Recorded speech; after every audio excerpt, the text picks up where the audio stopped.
situation quickly turned violent for 3 people who got stranded on I-10 East early this morning. The St. Charles Parish Sheriff's Office says a car stalled on the Bonnie Carey spillway. Now that's when they were held at gunpoint, robbed, and shot at. Lauren Bale joins us now with how you can stay safe if your car breaks down. Lauren? That's right. Law enforcement say this situation is extremely rare. However, it's much more common to become a victim if you're in an isolated and poorly lit area. Here's what you should do if you find yourself in that situation. Thousands of people do it every day. Drive on I-10 into New Orleans. But early this morning, that drive quickly escalated into a violent altercation. 3 subjects were traveling on I-10 when their car stalled out. That's when a green Pontiac pulled up next to the stranded car. 3 men got out and offered to help. But helping isn't what the men planned to do at all. At that time, one of the 3 subjects produced a handgun and demanded that the 3 victims relinquish property. The victims attempted to unsuccessfully fight off the attackers before handing over their money. That's when the suspects got back into the green Pontiac and sped off. As they were fleeing the scene, they fired what we believe to be 4 gunshots at the victims. One of the victims was struck twice. The victim is expected to be okay.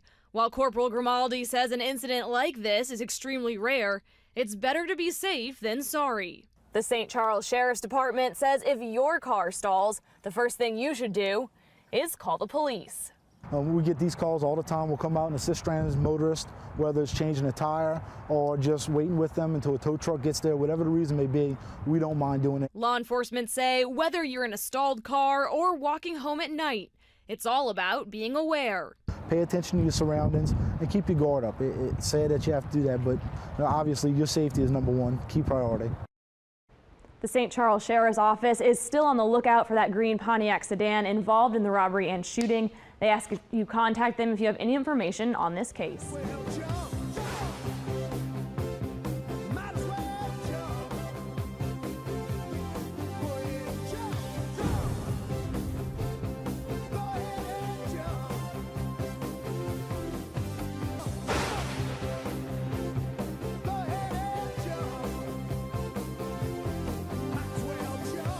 Even well-maintained vehicles can find themselves stuck on the side of the road.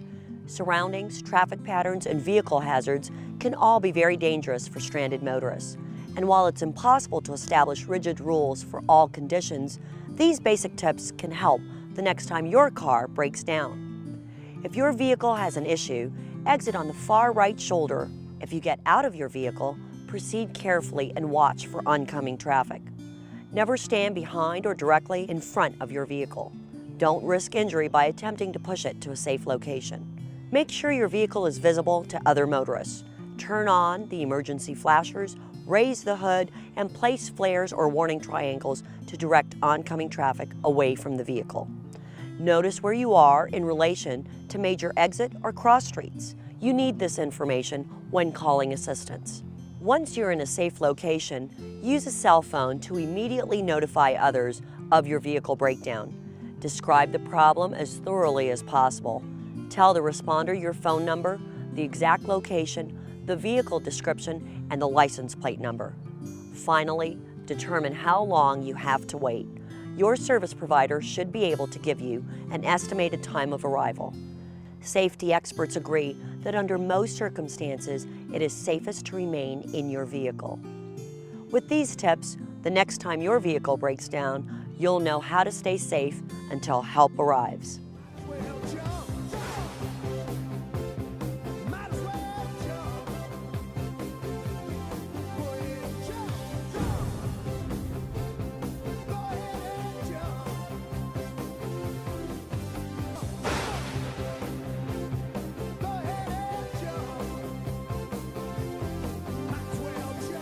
Dangerous and potentially deadly situation breaking down on the side of a busy highway.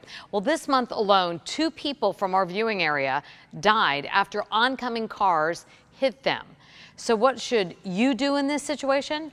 News Channel 5's Alex Hagan spoke with the experts and joins us now with more. Alex? Well, Kelly, crashes like this where one car is stopped on the side of the road are up 40% in Florida. It's clear drivers either don't know about the state's move over law or ignore it.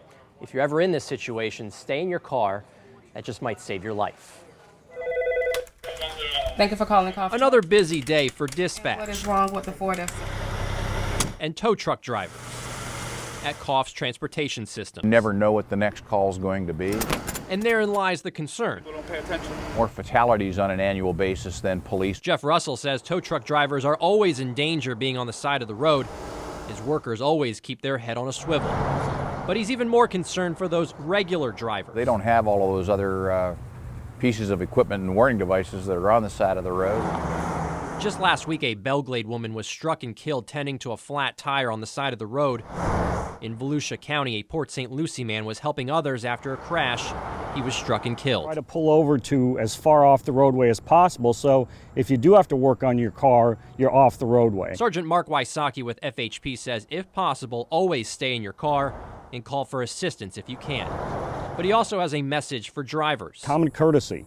Just move over for anybody that stopped on the side of the road if you can. We're always concerned. Back at Coff's, Russell says it's a combined effort so we can keep everyone safe in emergency situations. We need to be part of the solution as opposed to part of the problem. New at 6, we break down some eye-opening numbers that show just how dangerous it can be out on the side of the road. In the newsroom, Alex Hagan, WPTV News Channel.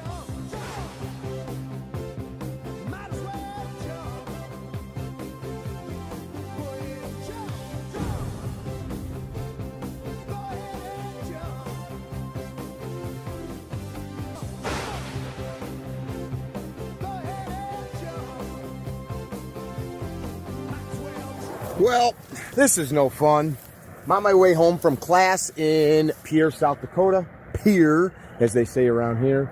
And I got a flat like 20 miles out of town. Got to deal with it. It's getting dark. I'm out in the middle of BFE. And crazy enough, as much as I drive, this doesn't happen that often. I get a lot of flats every year. I just don't get them on these cross countries. Every time before I do one of these cross countries, I check and I make sure that my spare is in good working order.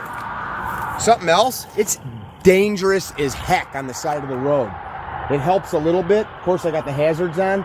I travel with that cheap little $20 light that's up on top, plugs into the SIG lighter. It's got like a 10-foot lead on it. These cars are coming by at 80 miles an hour. I want to give them every chance possible to see me, especially come dark. Got to get my tool together to retrieve the spare in my Ford here, which is this guy right here. And I am glad that I just recently tested this, because if I was on the side of the road at dark and couldn't get this spare down, that would suck. These cables get froze up. If you've got these cables with the tire underneath your vehicle, make sure it works, especially before you go taking cross-country trips. All right, got the tire out.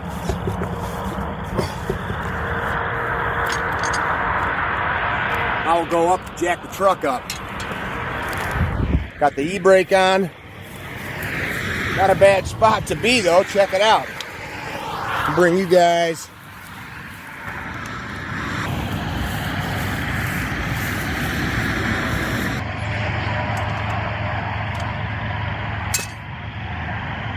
normally I keep a better jack in the truck.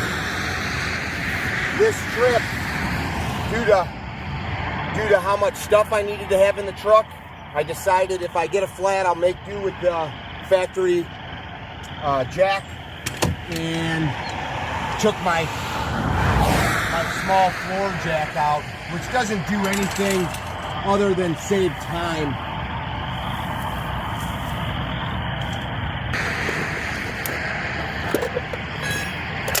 Gotta break these lug nuts loose.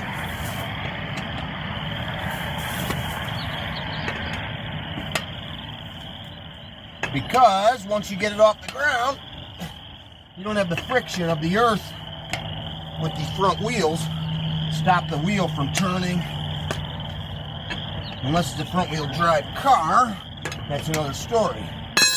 All right, got that broke loose. Let's keep jacking. Tell you what, these screw jacks, well,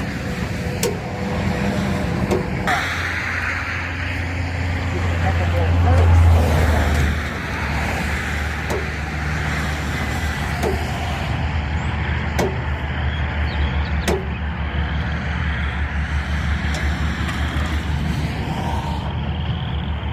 Something else to notice here, guys.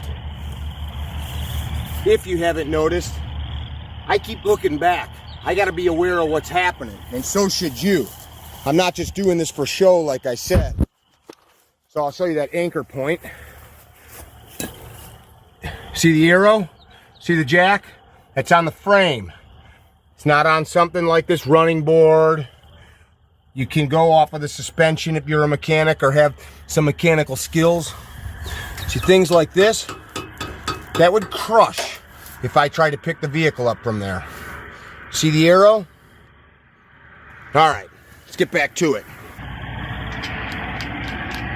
You don't want to find out that somebody texting and driving didn't see you when they're running your ass over.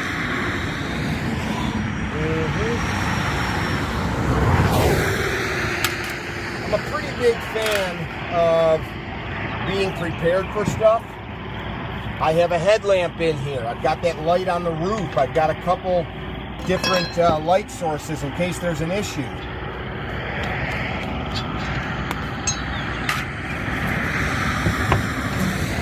I'll look at this in a minute after I get the tire, a new one. This has been underneath the truck for years. I've never had this tire on the truck. My truck's 4 years old.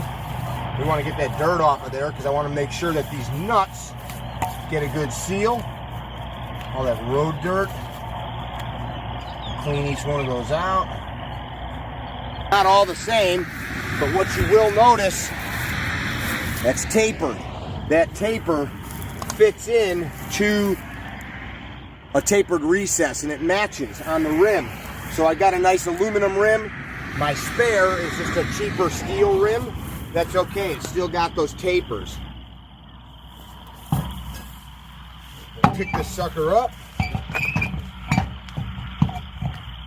Oops, gotta come up a little bit more on that jack. Oh, I got it. We'll finger tighten these bad boys. Hopefully Drew in editing here can zoom in a little bit. And show this process. We want to get these suckers hand tight. Thank God for spare tires.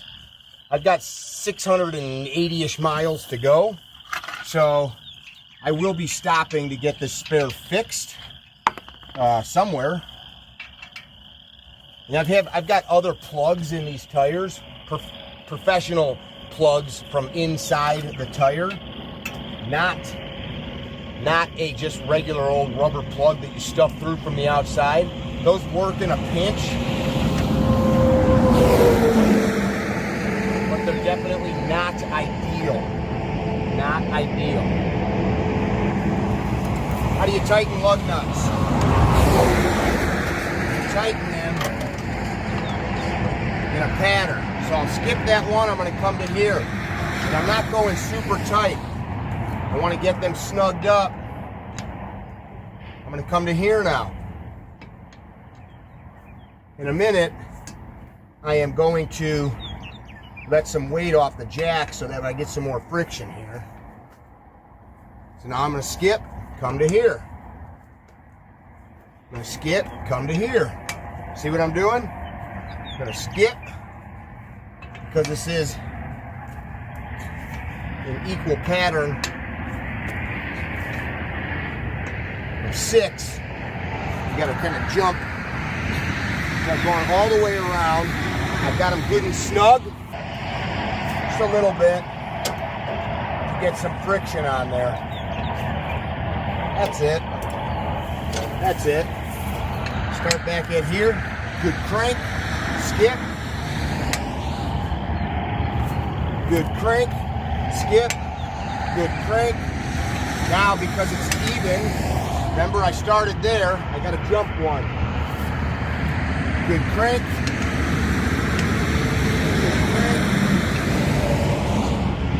Good crank. I like to see the cars changing lanes. It means they're paying attention.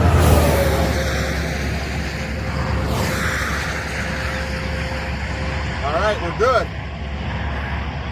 We are good. Good and tight. How tight? You feel it. There's a foot-pound measurement. You don't want to over-tighten them because you can break a lug stud. The lug stud is the nut that you were tightening to. Car just changed lanes. Okay. Time to drop the truck. So you got a couple choices now. Do you put the spare back under the vehicle? In this case, yes, I'm going to, because the bed of my truck is full of all the tools that we use for training.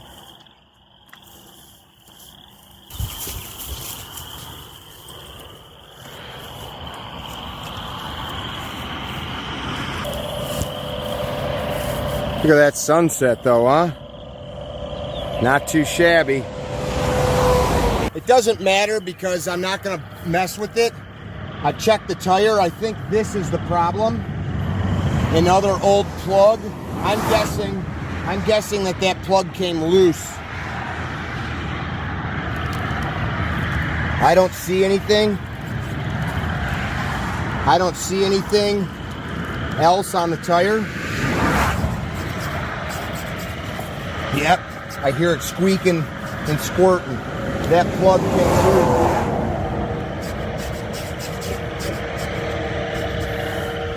So we'll have to get her into the tire shop. She's completely flat. We'll get it back underneath the truck.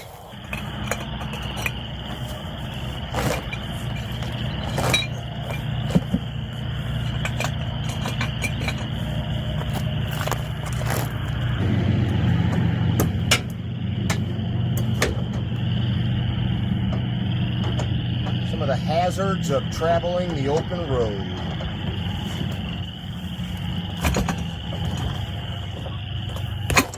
As you tighten this up, you want to check a few things. I want to make sure that it's in the center of the tire, which you now see it is.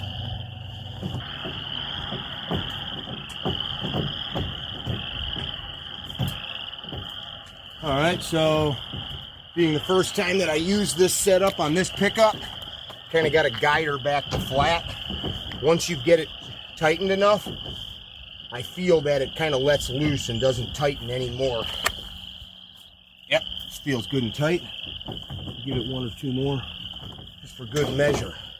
Now, because I'm not going to be putting any of this away back underneath the seat, so I'm just going to nest this into the bed.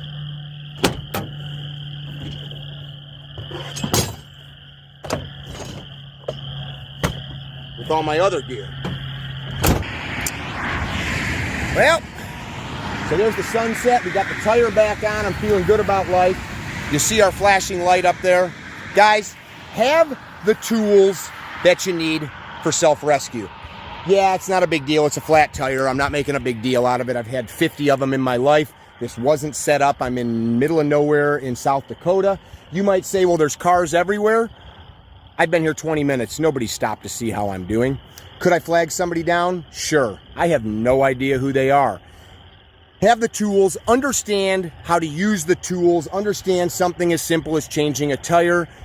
Be your own cavalry. If you enjoy the content that we're putting out here, subscribe to the channel, share it with your friends. Hey, if you've got kids or loved ones, or you yourself don't know how to do something as simple as change a tire, learn how. There's got to be somebody in your family or somebody close to you that can help you, and learn how to do it on your car. Figure out where the jack is so that a dark and stormy night, you're not on the side of the road scratching your head trying to figure out how to get the lug nuts off your car or to find your jack. This is Mickey with CarryTrainer.com. coming to you from beautiful South Dakota, where the sun is setting. Dig yourself, love yourself. I'm off this highway now. Bye now.